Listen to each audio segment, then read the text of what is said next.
Coleman Lanes today here in Fairfield, the site of today's BPA King of Bowling.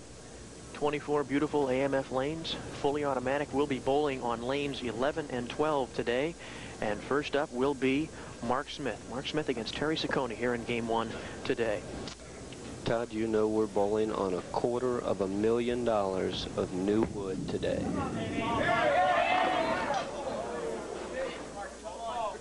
And the 4-pin doesn't like that $250,000 worth of wood.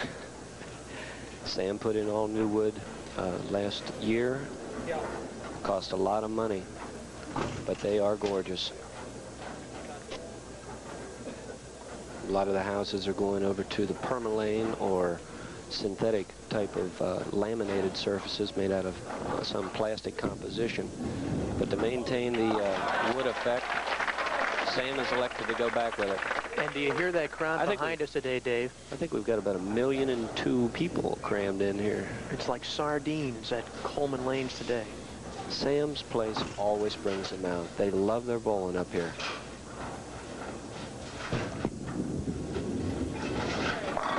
Terry Saccone drives through him. He looks sharp in the warm-up today. He did look sharp, Todd. He is tough. Is an attitude, you can see it in the bowler's eyes. Terry wants it again. He wants to get back something that he gave away or was taken from him last week. And to do that, he's got to work his way through some tough bowlers. This is the 4th time he's been on our show this year.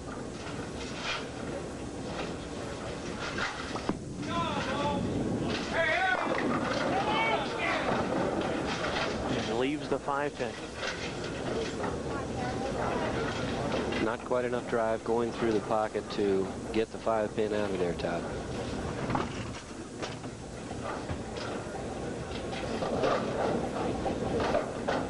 Through the years, Terry Saccone has been the king of bowling 7 times. I would like to make it number 8 today.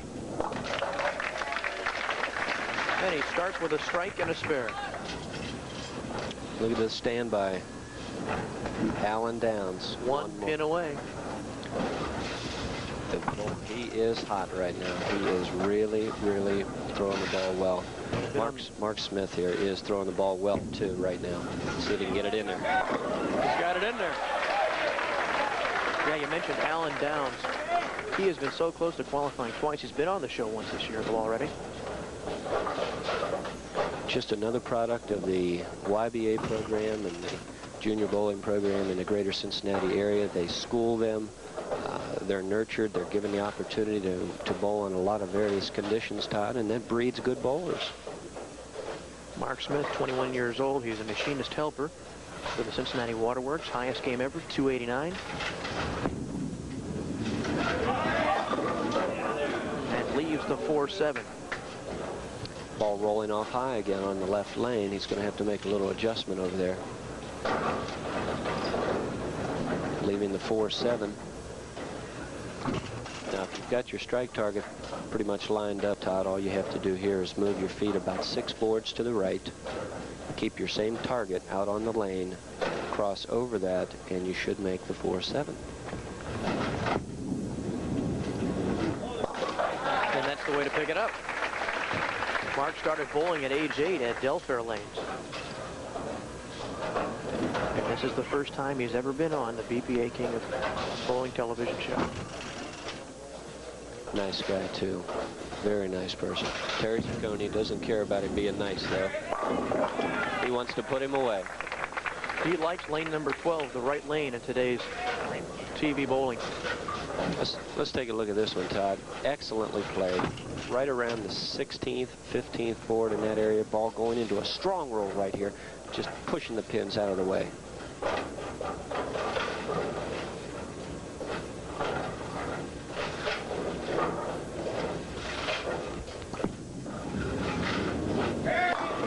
Got it again. Controlled enthusiasm. Dave from the Hudepohl Brewery here today. Ken Rippinger, as always. Might add that the current qualifiers for next week's show at Coleraine Bowl, Dwight Robinson is in at 7:37, then Tim Sharp, 7:15, Chris Woods, 7:09. Do not count him out. And of course, in game 2, we will have Chris Woods. Let's take a look at this shot. Absolutely perfect in a crucial spot where he has to get cranked up. Both bowlers played right around the 3rd arrow or the 15th board. No deflection. Pins powering down. Mark Smith, left lane,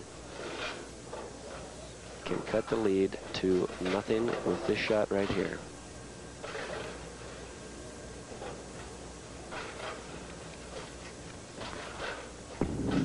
Let's see if he's made the adjustment. He did.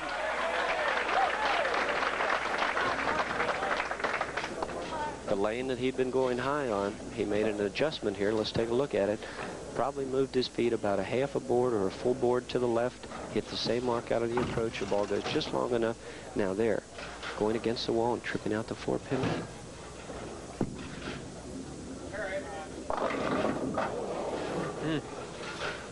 He got the ball in, Todd. Now what I mean by in is he hit the inside of his target, catching too much of the oil, the ball never picking up the roll to drive through, leaving the 4-5. What do you take? You just try to split them in two, huh? You just got to fit the ball up right in between the two of them. Requires a lot of accuracy. Beautiful. Right on the money. Was perfect. You have approximately about a 1-inch margin per error on either side, and at 60 feet, 1 inch is not that much of a margin for error, as we can see it here on the replay. Perfectly played. Look at that. Hit them both at the same time. Yeah, that's the way you have to make it.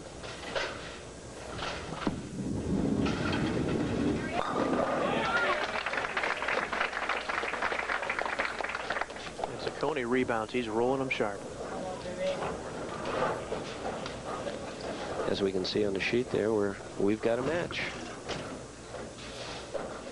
60 for Smith, double working. 2-pin advantage for Mark. Would like to stretch it to 12 with another one right here. And he does. Mark Smith is heating up. 3 in a row for him.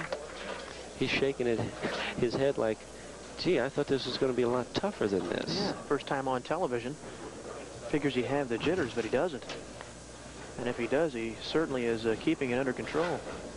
Well, we talked about it last week, Todd. It's a frame of mind. It's your basic personality comes out, and Mark is kind of a laid-back sort of guy.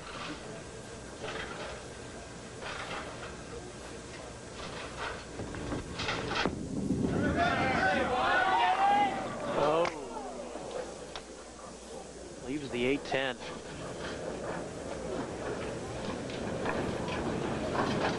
Just gave back 12 of the pins that he built up for his lead. Now he's on a strike, so he has to take one of these pins because one here is a count of 2 as far as your total goes.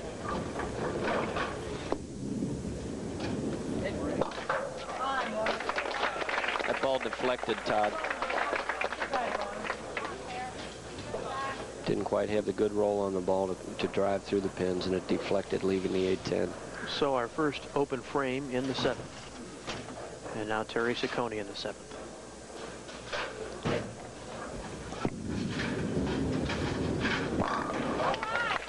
What's he always do when an open frame comes up, Todd? He comes back and fills it with a big X, the next one. He's tough. Well, tough. especially on that right lane. In the warm-ups today, I don't think he missed a strike on that right lane. No. He is dialed in. Sam Coleman's next Dutch doubles tournament will be Saturday, March 24th at 9 o'clock in the evening. Entry fee $12. Bowlers compete for handicap and scratch prizes. That's at Coleman Lanes, March 24th on Saturday. 8th frame, left lane. He likes it. Yeah. Does about 3 steps to the right, 2 steps back to the left on his dance after he let go of the ball. Looked like the old box step out there. Let's take a look at it here on the replay. He likes it. It's a crucial shot, big frame. Here, watch his reaction. He knows it's there. Rips the rack in half. 10 pins in the pit. Pressure on Mark Smith. Must strike out to the wall, starting right now. And he starts off on the right foot. Rebounding from that open frame in the 7th with a strike in the 8th. Mark has a potential of 236. Terry Saccone, if he takes it to the wall, 258. Dave, get this, the Hudepohl Brewery and the BPA are adding a little incentive to the King of Bowling finals at Loveland Lanes on April 15th this year. A 300 game will win $10,000. Way wide. Completely errant shot. Crucial frame. Ninth frame. Had to set something up there with a strike. Getting to the line way too fast. Hand going around the ball, not allowing it to roll up. Leaving himself a tough spare. Yeah, the 127 is not that easy to pick up. There's two schools of thought on making this spare. One is to hook the ball just touching the head pin on the left side and letting it careen down like that. Or just throw in your regular pocket shot and use a combination of the 2-pin into the 7. See, now here on the replay we can see he's going to hit the 1 and the 2 heavy, and the 2 is going to go into the 7. Now let's just imagine he didn't hit the head pin quite as heavy. He could have left the 7-pin. There it is. Look out. The 5-7-10 split. Now, before we went on, you can hear everybody reacting in the back. All these people here at Coleman Lanes know that the 12th lane, lane number 12, is famous for the 5-7-10 split. And now Terry Saccone will try to make it. You know, he's smiling and laughing right now because he's ahead in this game. Tell you what, if this guy picks up the 5-7-10 split, let's see if we can get Sam Coleman to part with his 1969 Ford. Huh? That's right. That's it. He's got it on the line right here. Nope. Takes out the 5. Don't go away. How is it that one frame or one lane can produce certain combinations like that? Well, maybe a certain board in a certain area will delay the roll of the ball, possibly a bad rack or pin placement, and those two things combined with possibly a bad shot will leave you something goofy like that. 66, Mark Smith, 8th frame with a strike. 86 could cut the deficit to 5 pins. Oh. This match is not over. That 10-pin wouldn't go. It had pins flying at it from all angles, but it wouldn't drop. A crushing 10-pin.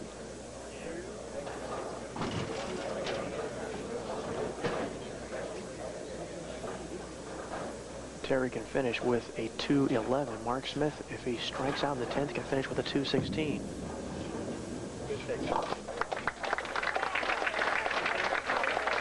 He definitely needs to get them all right here.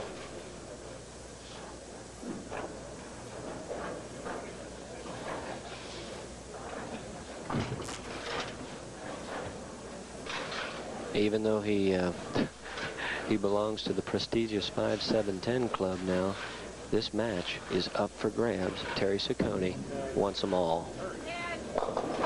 No. Wow. Leaves 4, finishes with a 207. Situation is this. Mark Smith needs the first 2 to tie, or to win. Count will be of no significance. He must strike on this shot.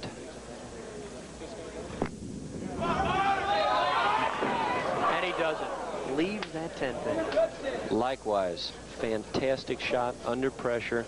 Bad break on the 10-pin. 6-pin not doing its job.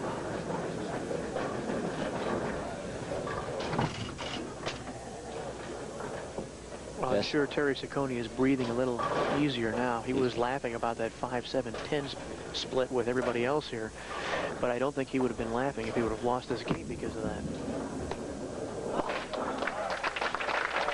Mark wants to finish out with a 205 here, and he can do so with a strike on his final ball. Tough break. Tough break. That's how you gauge the quality of a bowler, Todd, not whether he wins or loses, but if he puts the ball where it belongs, when he needs it.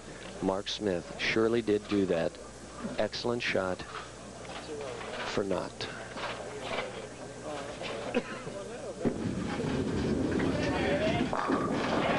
So Mark Smith finishes with a 205. Terry Saccone, though, with a 207.